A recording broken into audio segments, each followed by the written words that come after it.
शुक्रवार को एक शादी समारोह में शामिल होने के लिए हरदोई पहुंचे सपा सुप्रीमो अखिलेश यादव, जहां उनका काफिला हादसे का हुआ शिकार। आपस में ही टकरा गई एक के बाद एक 6 गाड़ियां, जिससे हादसे में 2 सपा कार्यकर्ता बुरी तरह से हुए घायल, जिन्हें तुरंत इलाज के लिए अस्पताल में कराया गया भर्ती। उन्नाव में आगरा लखनऊ एक्सप्रेसवे पर शुक्रवार दोपहर देखने को मिला एक भीषण सड़क हादसा, जहां अचानक से अनियंत्रित होकर डिवाइडर पर चढ़ते हुए दूसरी साइड में एक्सयूवी कार से टकराकर पलट गई डिजायर कार, जिससे हादसे में बाराबंकी के ही एक ही परिवार के 5 लोगों की हो गई मौत, जबकि 3 अन्य लोग हुए घायल।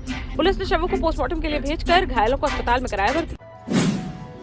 सुल्तानपुर में लम्हुआ से पूर्व सपा विधायक संतोष पांडे को मारपीट के मामले में मिल सकती है राहत, जहां शुक्रवार को मजिस्ट्रेट की कोर्ट में वादी जयशंकर त्रिपाठी ने दर्ज कराया अपना बयान, जिसमें जिरह के दौरान उसे दिए कई गोलमोल जवाब, जिस पर सपा नेता को मिल सकती है राहत।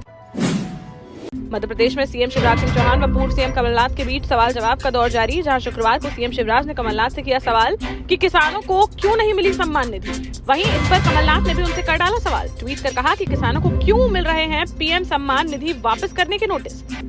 बोले, क्या आपने किसानों को कर्ज जाल में फंसाने के लिए चली है चाल। झांसी इलाहाबाद खंड शिक्षक एमएलसी चुनाव की रात भर मतगणना चलने के बाद शुक्रवार सुबह आ गए परिणाम, जिसमें भाजपा प्रत्याशी डॉक्टर बाबूलाल तिवारी ने 1403 वोटों से लहराया जीत का परचम। भाजपा प्रत्याशी को 10,205 वोट हुए हासिल, तो वहीं उनके प्रतिद्वंदी सुरेश कुमार त्रिपाठी को 8,802 मत ही हुए प्राप्त। भाजपा प्रत्याशी की जीत पर बीकेडी कॉलेज के बाहर ही भाजपाइयों ने जमकर मनाया जश्न। जीत के बाद उन्होंने सभी का जताया आभार, कहा कि शिक्षकों की मांगों का अध्ययन कर उन्हें हर संभव मांग पूरा कराए जाने का किया जाएगा प्रयास। यूपी की 5 सीटों में से 4 पर भाजपा का हुआ कब्जा।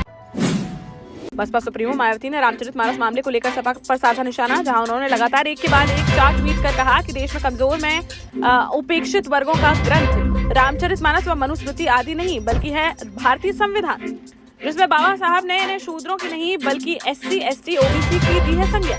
शूद्र कहकर सपा उनका कर रही है अपमान।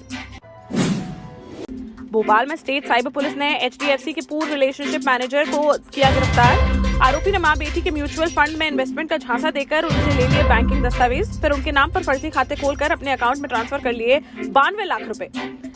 कार्रवाई कर भेजा गया जेल।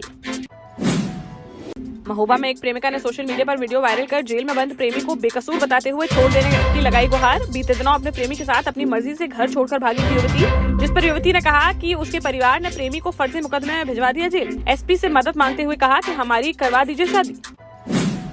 झांसी के मौरानीपुर थाना क्षेत्र अंतर्गत रानीपुर में रहने वाले रिटायर्ड नायब तहसीलदार सत्यनारायण सिरोठिया का बेटा 2 दिन पूर्व स्कूल में पढ़ाने के लिए निकला था झांसी, लेकिन न स्कूल पहुंचा और न ही लौटा वापस। बीती रात पुलिस को बरुआ सागर थाना क्षेत्र में बेतवा नदी के पुराने पुल के ऊपर खड़ी मिली उसकी बाइक, जिसके बाद गोताखोरों की मदद से उसकी नदी में कराई गई तलाश, तो काफी खोजबीन के बाद उसका शव किया गया बरामद। पुलिस ने शव को पोस्टमार्टम के लिए भेजकर मामले की जाँच की शुरू।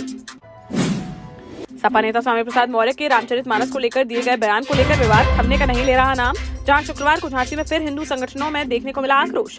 विश्व हिंदू महासंघ द्वारा एलाइट चौराहे पर सपा नेता के खिलाफ प्रदर्शन करते हुए निकाली गई अर्थी, फिर आग के हवाले कर दिया सपा नेता का पुतला।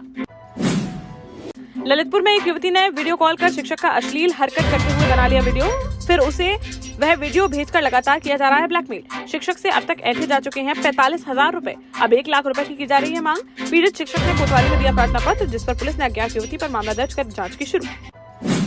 सपा के राष्ट्रीय महासचिव स्वामी प्रसाद मौर्य के रामचरितमानस के बयान को लेकर जालौन में साधु संतों में भारी आक्रोश, जहां औरई के जिला परिसर चौराहे पर दर्जनों साधु संतों ने स्वामी प्रसाद मौर्य मुर्दाबाद के नारे लगाते हुए फूंका उनका पुतला। वहीं तलवार लहराकर प्रदर्शन करते नजर आए साधु संत। स्वामी प्रसाद मौर्य पर कार्यवाही किए जाने की उठाई मांग। आमजन से संवाद करने के लिए शुक्रवार को हमीरपुर पहुंचे निषाद पार्टी के राष्ट्रीय अध्यक्ष संजय निषाद, जहां उन्होंने 3 गांवों में चौपालें लगाकर लोगों से किया संवाद। वहीं मीडिया से बातचीत में स्वामी प्रसाद मौर्य व सपा पर साधा निशाना, कहा कि धर्म के खिलाफ बोलने वाला होता है अधर्म, ऐसे लोग समाजवादी पार्टी को खत्म करने का कर रहे हैं काम। MP की पूर्व CM उमा भारती ने शुक्रवार को टीकमगढ़ झांसी हाईवे रोड पर अपने भतीजे व खरगापुर विधायक राहुल सिंह लोधी की पैदल यात्रा का किया स्वागत। साथ ही उन्होंने पुख नक्षत्र में निकाली जा रही इस पैदल यात्रा के लिए दी शुभकामनाएं। इस दौरान उन्होंने राहुल सिंह लोधी से खरगापुर विधानसभा क्षेत्र में राम राज्य की स्थापना का प्रयास करने की कही बात। योग गुरु बाबा रामदेव द्वारा बाड़मेर में दिए गए विवादित बयान की राजधानी भोपाल में कांग्रेस महासचिव मुनव्वर कौसर ने की घोर निंदा, जहां उन्होंने कहा कि बाबा रामदेव का बयान सत्य से परे झूठ पर आधारित भ्रामक प्रचार का है हिस्सा। बोले, बिना जानकारी के इस्लाम के बारे में बयान देना देश में घृणा, दुर्भावना, द्वेष और एकता अखंडता को पहुंचाता है चोट। कहा कि नमाज नेकी के लिए होती है, ना कि बदी के लिए। उन्होंने कहा कि अपने बयान पर बाबा रामदेव को तत्काल मांगनी चाहिए माफी, नहीं तो उनके खिलाफ की जाएगी कानूनी कार्रवाई। झांसी के बबीना थाना क्षेत्र में स्वर्गीय केशव यादव की स्मृति में न्यू दशहरा मैदान पर चल रहे क्रिकेट टूर्नामेंट में शुक्रवार को परवई व दतिया के बीच खेला गया मैच, जहां परवई की टीम ने दतिया को 22 रनों से हराकर जीत हासिल करते हुए टूर्नामेंट में आगे किया प्रवेश। कप्तान रूपेश ने चटकाए 4 विकेट, जिस पर उन्हें मैन ऑफ द मैच से किया गया सम्मानित। मुख्य अतिथि के तौर पर बबीना थाना प्रभारी अशोक सिंह रहे मौजूद, जिन्होंने विजयी खिलाड़ियों को पुरस्कार देकर किया सम्मानित।